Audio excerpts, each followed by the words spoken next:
I think mukha akong Pinay. Ikaw, hindi ka na mukhang Pinoy. Di ba ikaw yung nagrampa sa Miss Universe? Yes, ako nga. Bakit?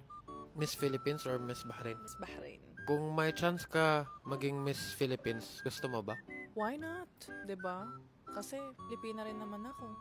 Pero di ka mukhang Pinay. Sino nagsabi? Ikaw lang nagsabi nun.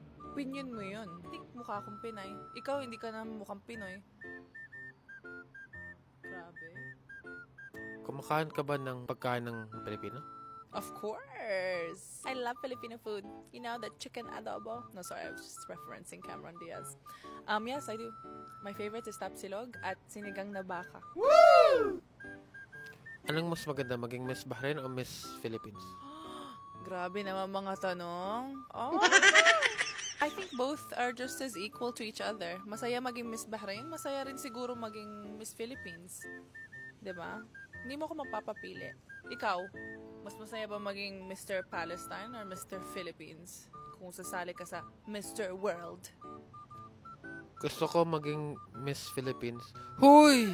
Uy, sorry. Mga agaw. Uy, Chelsea, tignan mo. Gusto daw maging Miss Philippines. Sample tayo, rampa. Go. From the start. Doon. Go, rampa, hips. Hadi Alviar, Mr. Philippines. Ay, tumitingin pa sa audience. Ay, pwede mo pa smile?